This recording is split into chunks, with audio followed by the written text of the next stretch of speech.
રતનપુર ગામે કુખ્યાત બુટલેગર રાકેશ ઉર્ફે લાલો અને તેના પરિવારના 5 સભ્યો સામે ગુજસી ટોક હેઠળ ગુનો દાખલ કરવામાં આવ્યો છે।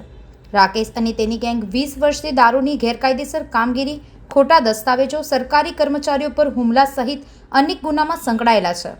પોલીસને પુરાવા મળ્યા બાદ ડીવાયએસપી આકાશ પટેલના નિરીક્ષણમાં આ ટોળકી સામે ફરિયાદ હાથ ધરાઈ છે અને તેમની ધરપકડ તથા રિમાન્ડ મેળવવાની તજવીજ શરૂ કરવામાં આવી છે।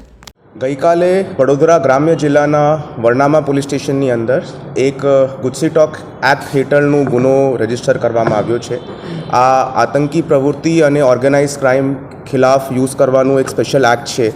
તે એક્ટના અનુસંધાને રતનપુરનો રહેવાસી રાકેશ ઉર્ફે લાલા જયસ્વાલ એમના અને એમની સંગઠિત ગુનાહિત ટોળકી ઉપર આ ગુજસી ટોક કલમ અને એક્ટ હેઠળનો ગુનો નોંધાયો છે।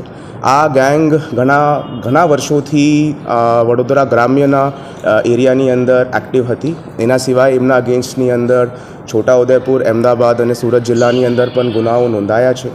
મુખ્ય તौर પર બુટલેગિંગની એક્ટિવિટીથી આર્થિક લાભ મેળવીને આ ગેંગની એક્ટિવિટી હતી અને એની સાથે આપણા વિસ્તારના લોકો ઉપર ધાકધમકી આપવાનું, કોઈ એમના અગેન્સ્ટમાં બાતમી આપે તો એમના ઉપર અસોલ્ટ કરવાનું અને પોલીસના ઉપર પણ અસોલ્ટ કરવાના કેસીસ આ ગેંગ ઉપર રજિસ્ટર્ડ છે।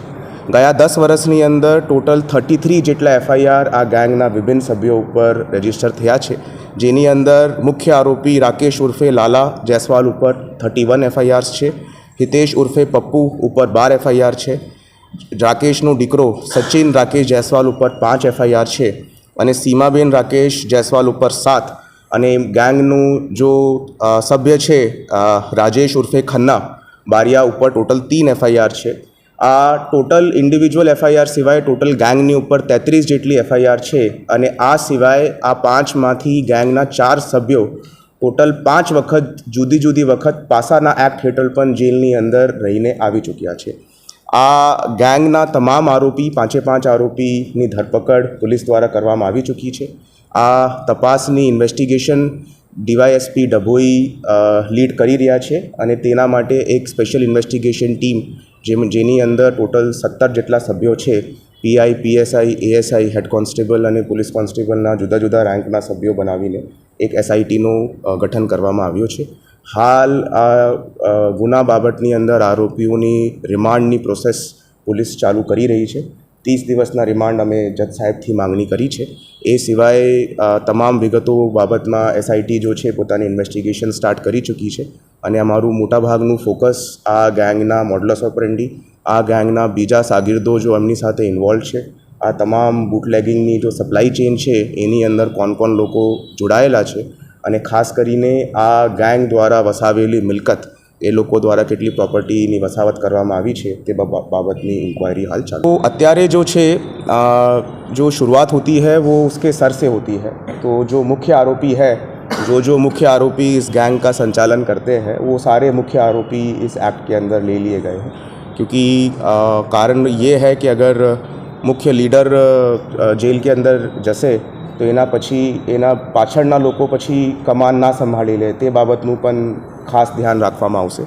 તો અત્યારે આ જો 5 લોકો છે તે મુખ્યત્વે આ આખી ગેંગનું સંચાલન કરતા હતા। એ 5માંથી 4 લોકો તો એક જ પરિવારના છે અને 5મું જો માણસ છે તે એમનું વિશેષ કરીને રાઇટ હેન્ડ જેવી રીતે માણી શકાય છે। તો તમામ આરોપીઓની અમારા દ્વારા ધરપકડ પણ કરવામાં આવી છે અને આગળની પણ તપાસની અંદર જેટલા નામો ખુલશે અમે બુટલેગરો સિવાય તમામ જાતની ગુનાખોરી, ગુંડાગર્દી, લોકોને દાગ ધમકી આપવાનું, હેરાન પરેશાન કરવાનું, તો અમારું એના ઉપર કેવાયસી તરીકે નો યોર ક્રિમિનલનું ડેટાબેઝ રેડી છે અને અમે બધાની ઉપર માહિતી પણ કલેક્ટ કરીએ છીએ અને અમારા કેવાયસી પ્રમાણે અમે તમામ વિસ્તારની અંદર ગુંડાખોરી ઓછી થાય, ગુનેગારી ઓછી થાય અને ગુનેગારોને ગુજરાતમાં રહેવાનું મુશ્કેલ થાય, કાયદાની જો જોગવાઈ છે એમનું પાઠ કાયદાનું એ લોકોએ પઢાવવામાં આવે એવી રીતેની તમામ તૈયારી અમારી અને અમારી ટીમની અંદર રહેશે અને માનનીય હોમ મિનિસ્ટર, ગૃહ રાજ્યમંત્રી સાહેબ અને રેન્જ આઈજી સાહેબના માર્ગદર્શન હેઠળ વડોદરા ગ્રામ્યની ટીમ આ આખા વિસ્તારની અંદર આપની પોલીસિંગની कार्यवाही तटस्थ રીતથી કરી શકાય તે માટે તો शुरुआत हमने कर दी है और well begin is half victory.